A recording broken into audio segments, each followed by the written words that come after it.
शांति।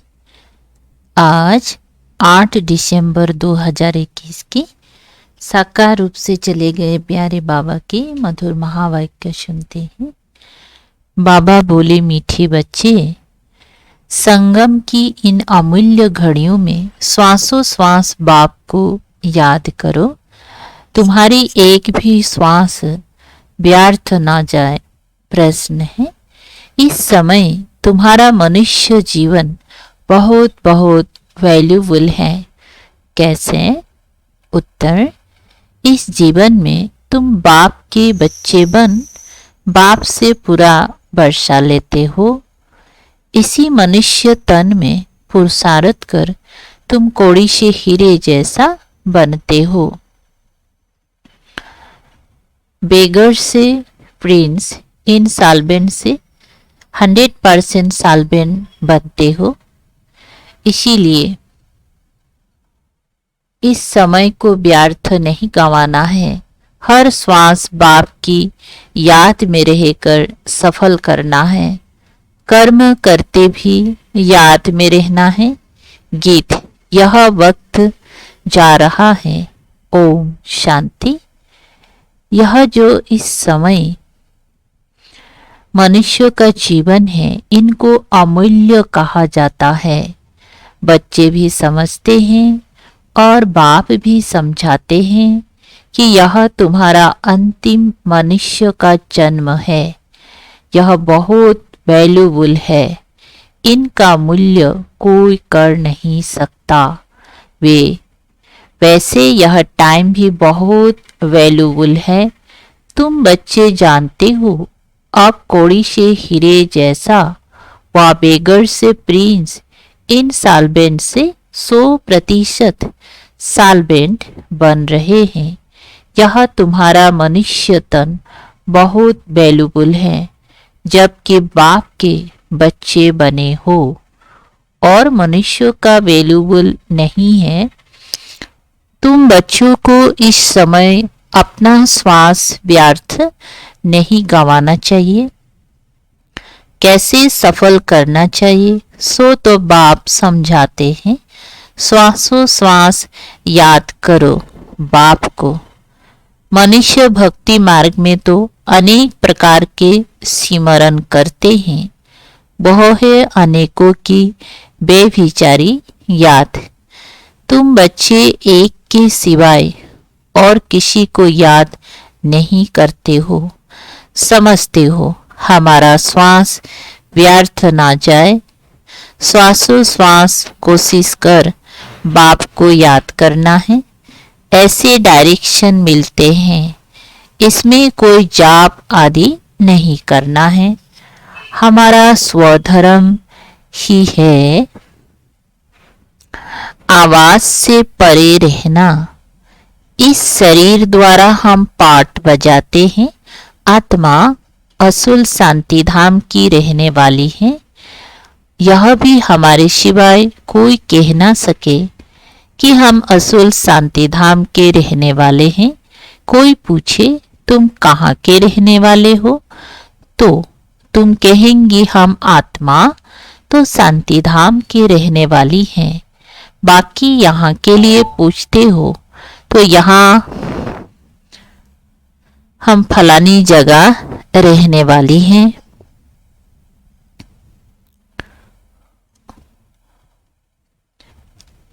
शांति धाम से यहाँ आकर शरीर लेकर पाठ बजाना ही है।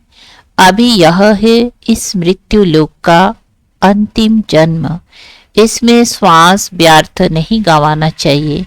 वो लोग बहुत फास्ट व्रत रखते हैं। उनको कहना है, क्यों तुम टाइम वेस्ट करते हो। इससे ऊंचे ते ऊंचे बाप को याद करो। यह भी तुम जैसे जीवघात करते हो। आत्मघात नहीं कहेंगी, क्योंकि आत्मा का घात कभी नहीं होता। कहा जाता है जीवघाती महापापी। इस समय अपने शरीर को तकलीफ देना यह भी तो महापाप है। तुम कहते हो कि इस समय तुम महान पुण्य आत्मा बन सकते हो। इस पुरुषार्थ से।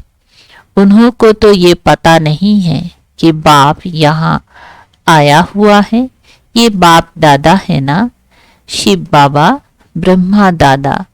प्रजापिता ब्रह्मा तो मशहूर है, वो तो कह सकते हैं ना कि क्यों ऐसे वैल्यूबल शरीर का घात करते हो।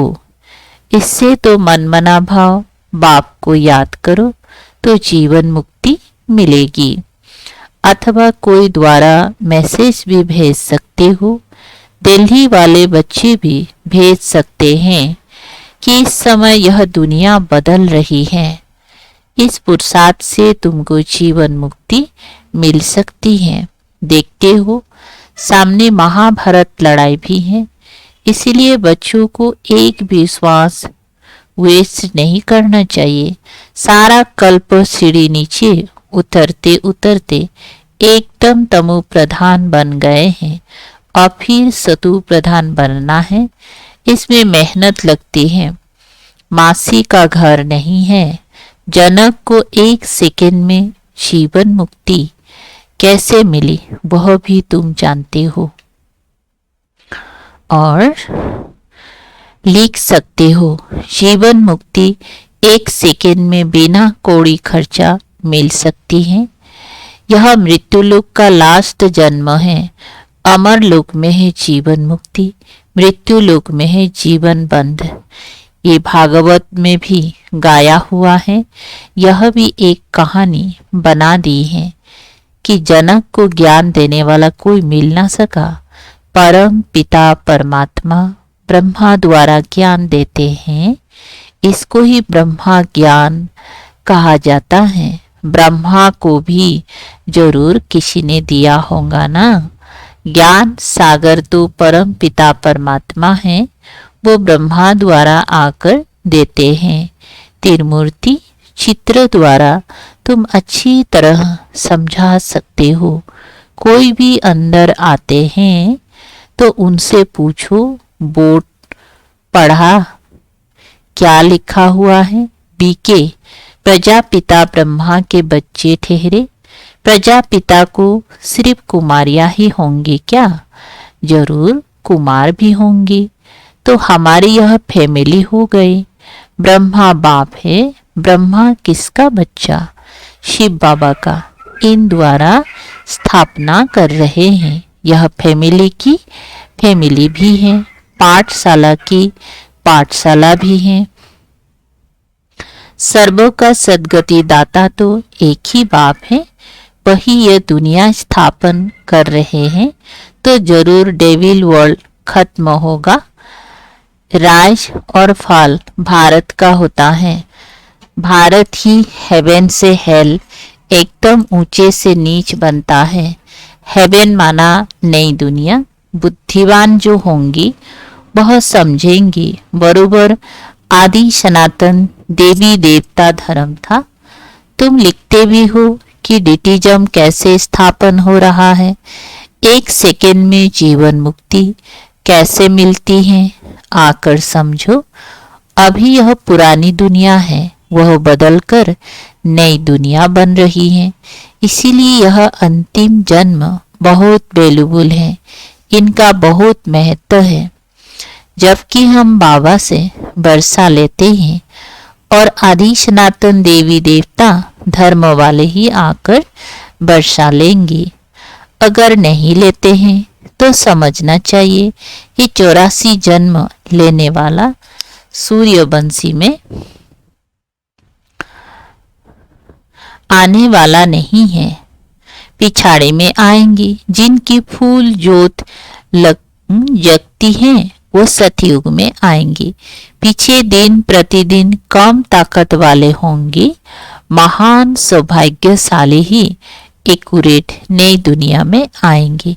रहना तो नए मकान में चाहिए। 10-12 वर्ष के बाद जाकर रहें, ऐसा कच्चा पुरुषार्थ क्यों करना चाहिए? मम्मा बाबा नई दुनिया में महाराजा महारानी बनते हैं तो हम भी क्यों ना बने। सर्विस को बढ़ावे, बच्चों का यह ख्याल चलना चाहिए। बाप कहते हैं मैं तुमको आज बहुत गूढ़ बातें सुनाता हूँ। बाप को जान लिया तो जीवन मुक्ति का हकदार तो बन ही जाएंगी। ज्ञान का विनाश तो होता नहीं। कोई मनुष्य तो अच्छी रीति समझते भी हैं, कोई तो कुछ नहीं समझते, ऐसे ही देखकर चले जाते हैं। कोई कहकर भी जाते हैं हम जरूर आएंगे, परंतु माया फिर भुला देती है। माया बिल्ली कम नहीं है। गुलब कवाली का एक खेल भी दिखाते हैं। यह भी मिसाल तुम्हारे लिए है। बाप ही समझाते हैं, यहाँ तुम आए हो माया पर जीत पहन जगत जीत बनने। इस पर कहानी बनी हुई है। तुम योग बल में रहते हो माया पर जीत पाने के लिए, परंतु माया बिल्ली पासा फिरा देती है। गुलब कावली। अल्लाह अव्वल दिन। यह इस समय की बातें हैं। अल्लाह ही अव्वल दिन देवता धर्म की स्थापना करते हैं। हातम ताई का खेल भी इस समय का है।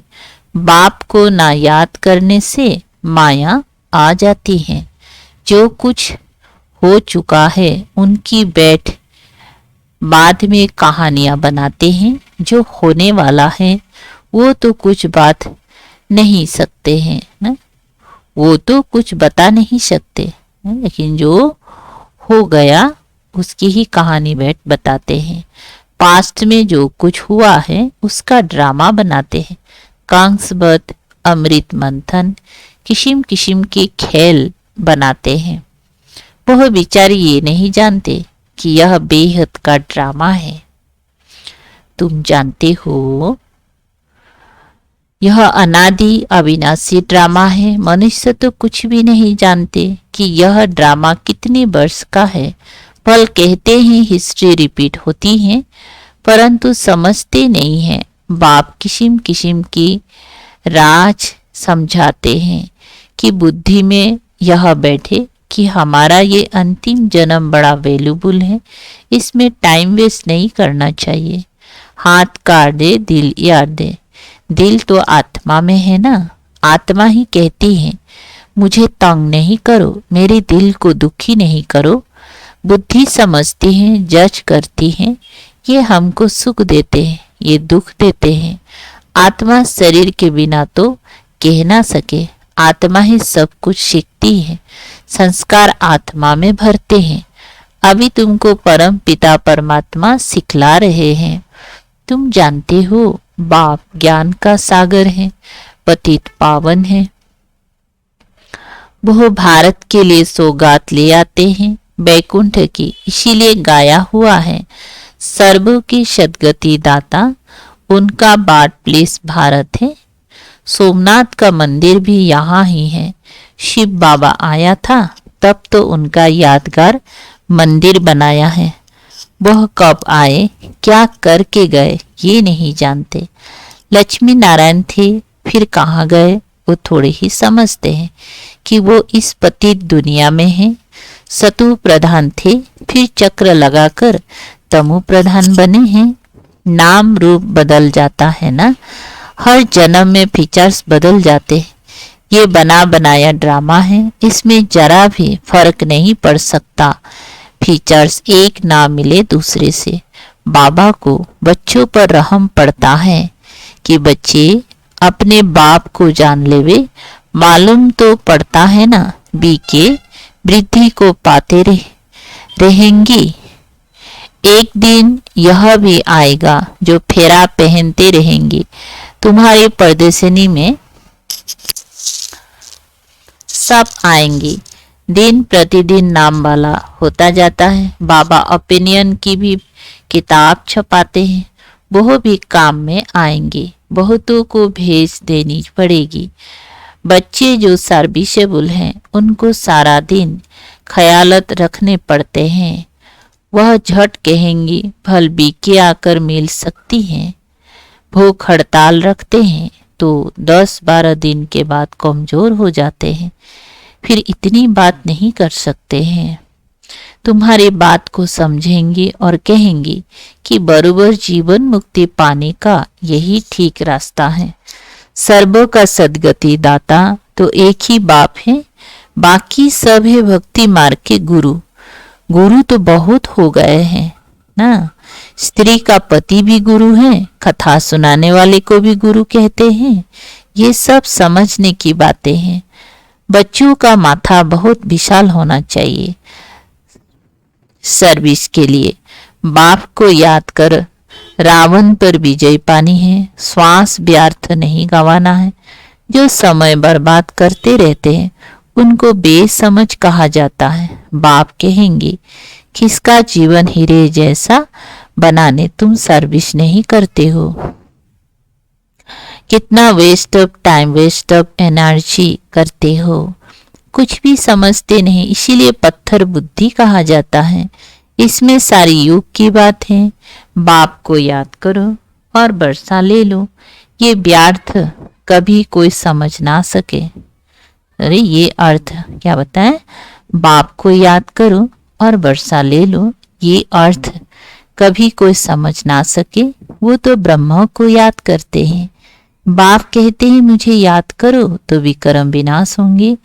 ब्रह्मा कोई पतित पावन है क्या? पतित पावन तो परमपिता परमात्मा है। ब्रह्म कैसे हो सकता?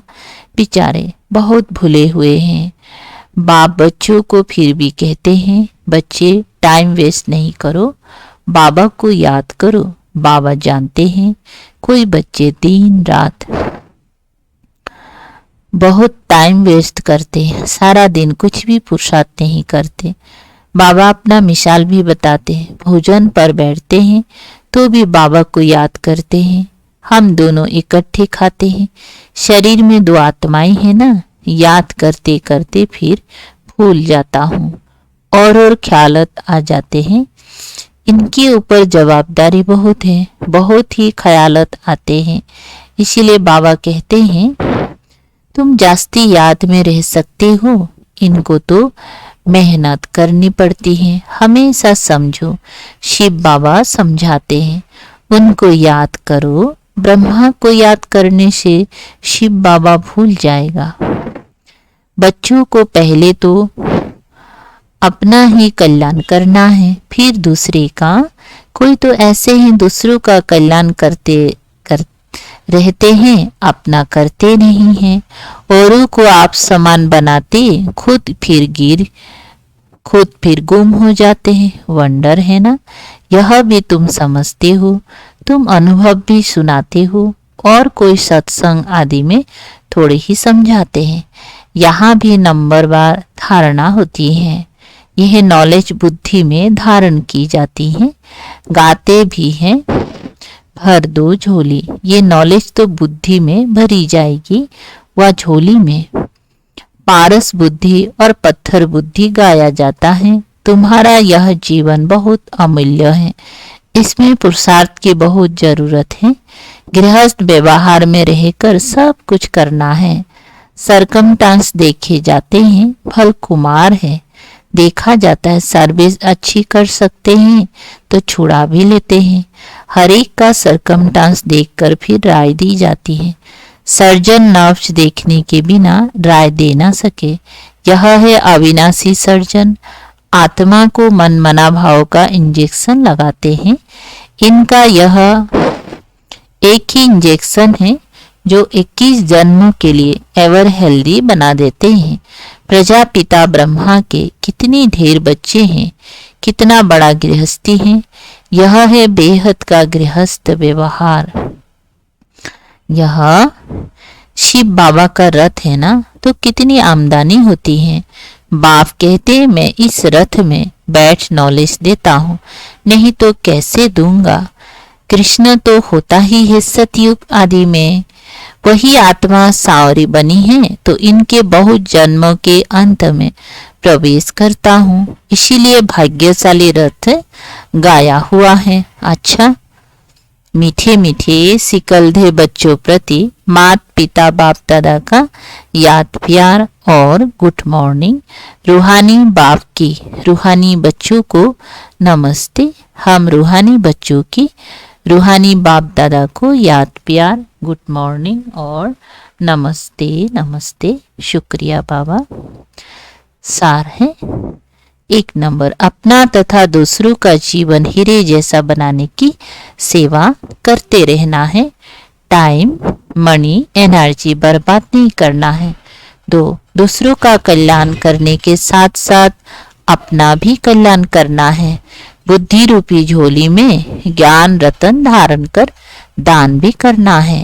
वरदान, प्रारब्ध की इच्छा को त्याग अच्छा पुरुषार्थ करने वाले श्रेष्ठ पुरुषार्थी भव। विस्तार है, श्रेष्ठ पुरुषार्थी उन्हें कहा जाता है जो पुरुषार्थ के प्रारब्धों को भोगने की इच्छा नहीं रखते। जहाँ इच्छा है वहाँ स्वच्छता खत्म हो जाती है और सोचता मतलब सोचने वाले बन जाते हैं। जो यहाँ ही प्रारब्ध भोगने की इच्छा रखते हैं वो अपनी भविष्य कमाई जमा होने में कमी कर देते हैं। इसीलिए इच्छा के बजाय अच्छा शब्द याद रखो। श्रेष्ठ पुरुषार्थी सदा फ्लूलेस बनने का पुरुषार्थ करते हैं, किसी भी बात में फेल नहीं होते हैं। स्लोगन, साधन कमल पुष्प बनकर यूज करो क्योंकि वे आपके कर्म युग का फल है। साधन कमल पुष्प बनकर यूज करो क्योंकि ये आपकी कर्म युग का फल है। अच्छा, ओम शांति। शुक्रिया बाबा, थैंक यू बाबा।